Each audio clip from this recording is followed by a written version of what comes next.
Hey everyone, let's do this. This is your friend Ausha, and we are back with our episode series of Pokemon Blaze Black 2 Redux. And as we are playing through this game, so first of all, as I decided earlier, that we have to train. And we have to train a hell lot in this game to make sense of our lives. Cause we are under leveled. How so? Okay, so if you're joining this episode, which you shouldn't, please go watch the series from the episode 1. So it has been a series for me that I get to a major obstacle, I'm under leveled, I overtrain like shit and then miss a day or two for episodes, or just try to wing it, as in the case Elisa, cause my victim just happened to not die and its luck made me win the game. So yeah, Curlia is a so my flyer cannot defeat a Curlia, not a Gardevoir, mind you, a Curlia. The super effective move. Is the timid nature so bad, or it has shitty attack IVs as well? Man, I don't have something good around these wild areas, or I would have replaced in the click of an eye. I have two fighting types in my team, and you get close combat. That's the only grace from other normal flying types. But I really want a Dodrio, to be honest. If I got a Dodrio, man, you're toast. You're toast flat, nothing can save you in this game. Okay? So, with this battle, what happened is Dragon is now finally evolving.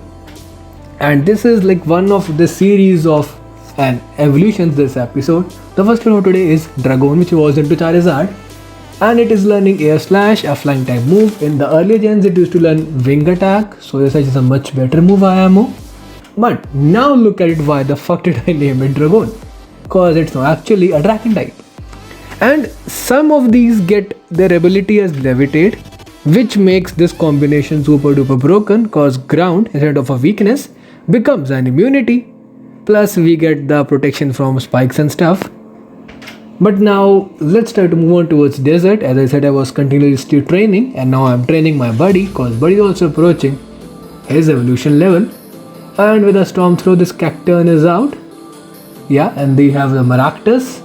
And this Maractus has water absorb. A very good ability. Usually, but not on a grass type. Cause if I resist something, why the fuck would I want to, be immune to it? Yeah, the HP recovery is good, but still, they could have given a better ability. Like Storm Drain works much better in my opinion. So now Buddy is also level 35. Oh, so yeah, Buddy's level 35. But Flyer gained the EXP cause it had the EXP share on, and without even participating, Flyer gets to evolve. Like this whole run, Flyer was just carried in my team just cause I really wanted a Staraptor on my team. It didn't even perform good for that matter. Like good or bad is a subjective thing to perform something. So its journey in this whole series, it even gets to evolve without its own contribution. And now finally for the last evolution of this episode, cause now with this team, my team will be fully evolved, so there's not much that. Buddy is fighting a Sigilyph and killing it. We get enough EXP, just enough to evolve into a final form, that is Samurott. Yeah, so Buddy is evolving into Samurott. But the thing is that I do what much more than Samurott.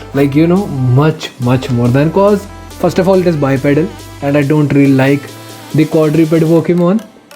Yeah, those of you who are begging for Sprigatito of Gen 9 starters to stay on his 4 feet, I am not one of them. I really want a 2-foot Pokemon, cause I like them better. They get punching moves, first of all. So the elemental punches are a good addition for them. So I think we want my team fully. Now this is the reason that I was having gaps in my uploading schedule, cause this Mofo, I really want to abuse, but abuse it is basically a dead at this point. This Mofo had a team of level 35 Mons, and which were 3 to 4 levels ahead of my entire team. Plus all these Mons are really good. Yeah, I am seeing an unevolved Pokemon, but still trust me when I say this fight is super duper tough. And you might be wondering, Osha, why aren't you even trying to bothered enough to just talk about the fight? The thing is, a single fight is okay to explain. You can explain that. A double fight is somewhat difficult to explain, but you can manage. In a triple fight, there is a whole clusterfuck of things happening that I don't even know what to talk about. Yeah, my middle Pokemon, my Charizard, got killed by the hits of all three Pokemon combined. How can I even narrate that? There's so much happening. Let me try. My flyer used a quick attack to kill the Troublous Sigilif, and I get EXP on Jord cause there's XP share thing divided and hit it. And then Bouffalant is not killed cause it has left a Citrus Berry, cause why not? Krokorok used Rock Slide and my flyer is not killed. Big Mouth used Magic Leaf and Krokorok is now killed. See, it is so difficult, let me tell you that. And it is using Wild Charge, the turn is not ended. And with Wild Charge, my flyer is gone. So yeah, in a single turn, 3 mons met their demise, and how do you think it would be to narrate? So since I have only a normal type visible, I take out my fighting type, and they have a Druddigon and a Crustle. Yeah, and those of you who play Pokemon Unite, it sucks to be if you're a Crustle main, cause both the Score Shield and Buddy Barrier got a nerf, and I guess even the Goal Getter got a nerf. I guess I would have to confirm. By the way, please tell me, how is Espeon playing in those games? Cause this season I was so horribly playing and or getting poor teammates, most specifically, or that I couldn't even cross Ultra. Yeah, I couldn't even cross Ultra 1. I once reached Ultra 2 on a lucky streak of 6 wins, but then I fell back to Veteran, back to Ultra 1, back to Veteran, so much that I haven't even played Pokemon Unite for a week or so. And this week has been the most stress-free week of my life. Like earlier, I used to have small bickerings with my parents regarding, please let me play. As you can see on the timer, it's just 30 seconds left or 2.5 minutes left. It's Zapdos time. And then I have to explain them what the fuck is Zapdos. And then there are 2 Zapdoses, because Galarian. And yeah. But now, they just call me, we have XYZ work. I just pause my ROM, because ROMs can be paused, and do the work and come back. I get to be an ideal son and I get to actually enjoy my game.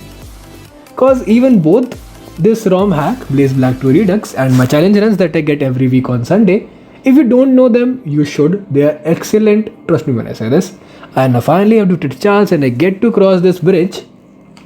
And this bridge is known as something. But however, thing is that 3D, whenever I see 3D stuff in games, I usually get so excited that I just, keep crossing that thing again and again. Now this is a weird ass statue.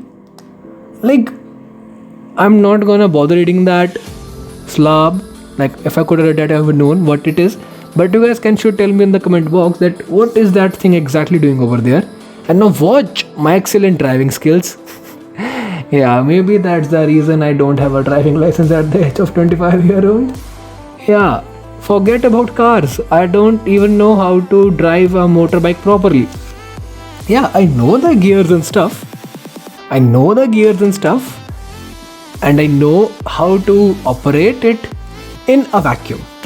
Keyword is a vacuum. But you send me on a road with vehicles, I will just, freeze with fear. Yeah, I will just freeze with fear. And this bridge is known as a Charizard bridge, and it doesn't even have a single resemblance to my Charizard. It's not even the same color as Charizard, for God's sakes. It's more like... Okay, come on, don't you see? Let's learn Pokemon together again. I can't. I learned the hard way to separate people from their Pokemon. Beloved Pokemon. You don't actually believe that, do you? 2 years ago proved that unless we use force, we cannot free Pokemon from servitude. If you meekly stand by and take no action, you will never see the change that you want in the world. Okay? What separates from other people, you can liberate Pokemon to exploit them and consume power. My lord N would be abide by what has become the king of Team Plasma. What a joke. He disappeared somewhere and abandoned us. We needed him. Friend zone, it's not the time to put your fuckery in here. We don't care about your sister's lipad. It would have been Perleon, for God's sake. Yeah, but 2 years ago, we split into Lord N, who wants to say Pokemon Lord Getsis. So basically the Team Plasma went into the white plasmas and the black plasmas. So with this, let's end the episode, and if you want to watch more of my content, watch the challenge playlist in the button below. Bye bye.